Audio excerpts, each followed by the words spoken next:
Hey guys, I'm gonna take this week off, but I do want to show you real quick the watermelons, not watermelons. Sorry, I was just watching Garden Answer and she was um, pulling watermelons, but I'm going to show you the pumpkins and the bottle house gourd plants. But I've not been feeling good. I've been waking up every morning really sick. Don't know what's going on there. Have a phobia of doctors, so I can't bring myself to get to the doctor, which sucks. Um, so yeah, I just wanted to put this little message in front of this video for now. And I will be back next week with content, witchy content, and just regular stuff. But let's go outside and look at these two plants and the corn. I'll show you guys the corn as well, because they're looking fabulous. So I'll give you a quick overview. I'm telling you guys, this has been my absolute best year for moonflowers. Okay, so, well, let me show you just a quick couple things before I show you that. So over here, yesterday I dug that bed out. It's going to extend to this bed. So I have quite a bit more grass to cut out, but I'm using it as like a border, kind of like a living fence type situation. My property actually starts at that big post over there. So that's why I moved it closer to the house so things wouldn't spread easily to the next door neighbors. And another new thing I put in is this little tiny bed here. It's got some raspberries in it. Mark gave me those because they were dying at his house. Dina, what you doing over here? So we've got these little sunflowers. Oh, look, the tiniest one has opened. Oh, and you guys, I don't know what these bugs are here, but they're everywhere. They have invaded my garden, and I don't know what the fuck they are. But they've like chased all the bees off. Like I don't see any more bees hardly. Like I don't know what they've done to get everything out of here, but this is what, okay, so the pumpkin vines are almost touching the greenhouse. And they're coming in over there. You can see a pumpkin right there. I had one I found that was rotten, and it was quite small because we've been having a lot of rain lately, but you could see there. But down in here, let's see, I've got a bunch. So this is what the pumpkins look like. They are white. They stay fairly small, like an acorn shape, and they have the blue striping on them.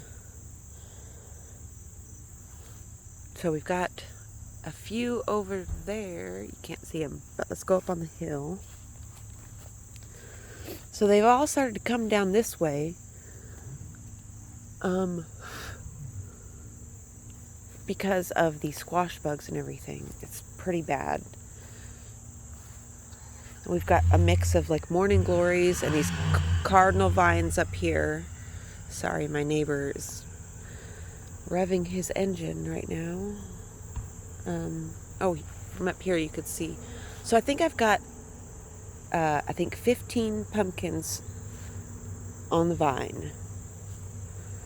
And then right here, these are the gourds. So when this fell, it snapped a couple plants, which is why you see all these browning vines. But you see, it's starting to regrow. It's starting to regrow. And then these are all of the birdhouse gourds. We've got 1, 2, 3, 4, 5, 6, 7 or 8 of them, and then I've got like 3 inside that have already fallen off the vine. And here you could see I'm waiting for all my corn to dry down before I pick any more of it, because I follow a gardening group on Facebook, and that was the advice that they gave me, especially since I grow glass gem corn. This is the glass gem corn from Baker Creek Heirloom Seed Company. And so the corn that I had showed you guys, like, it wasn't, I didn't let it dry. Because, like, this is my first year growing corn, so I didn't know you were supposed to let the whole stalk dry down to like this right here before you pick it, before you pick any corn. So that's what I'm going to be doing. So you can see I've got a few ears of corn up here. It's quite a bit. I'd say there's at least 10. And yeah, so I'll be using those as fall decoration, all these corn stalks. And then the pumpkins, see, these are the smaller white pumpkins. Squash bugs have just totally decimated them. Like, if pumpkins didn't root in on the vine, like as the vine grew out, these would not have survived. Because you can see the main plant up there is totally dead. But yeah, all these morning glories are up here because of me throwing dead bushes up here with seeds on them. And down here, oh look, we've got some corn up here, or down here. How did that happen? Interesting. Uh-oh. This bush just, I have to keep this at bay. See, this Japanese maple, this is the Japanese maple that was a total stick when I planted it up here. It was in the front yard for the first little bit that I had it, and it just did not like the front yard. So I moved it back here, fertilized it, and it has really thanked me for it. And the best part about it, the hummingbirds use it as like a little, they use it as like a little pit stop when they're feeding in my garden. And so they'll land on it and sit on it, which is so cute. So we've got some zinnias up here, corn, so much stuff. But here you can see the pumpkins right here. Got a big one there. We've got 1, 2, 3. And there was another one just over there. So there's probably more than 15. I just can't count them all. And here, this is a member of the nightshade family. Very prickly. And it gets like, see, these are the flowers right there. Those are the flowers. And it gets these little berries on them. Apparently you can eat them when they're ripe. Did not know that. But yeah, look at that mass of pumpkins. I love it. I love growing pumpkins. So fun. And then you can see all the herbs, the patchouli. Those bugs, those same bugs that are on the sunflower, have taken that over. And either it's just time for it to die, or I don't know. But it's dying. You could see I cut a bunch of the flowers off in hopes to rejuvenate the plant. So we'll see. Over here we've got a couple little pumpkins, you can see. So stinking adorable. Although, nope, that one is, look, you see? Damn. I'm gonna have to come out here and spray these with Captain Jack's Dead Bug, which is an organic compound found in the soil. You can see the eryngiums. These are just things that I didn't show you guys. These will flower next year, as they're biennials. You can see the mugwort looks terrible. Amaranth. The weed is looking really nice though. Y'all, look at my weed plant. Look at the buds on that baby.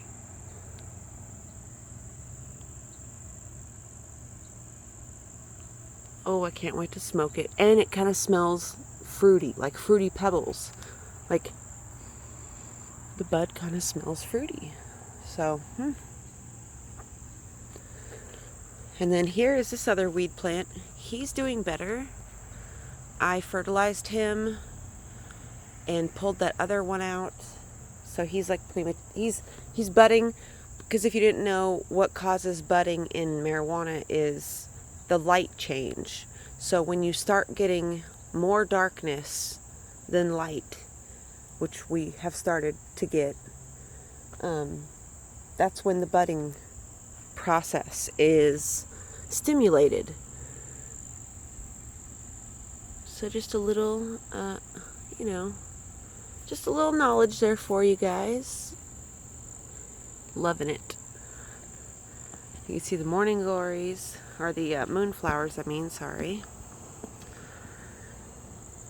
But yeah, guys, let me show you everything else, all the coleus. This just happened recently. We've got some red or pink spider flowers. And also, that new type of Nasterium that I planted is coming up. These are the cafe cream, or not cafe cream, they're the cream something. And then all my corn. This is all early. This is like a 68-day corn. And yeah, it should be, we do have enough time for that to come out. Oh, and this little sunflower just opened. Look at all these coleus, you guys. I'm so glad I did this.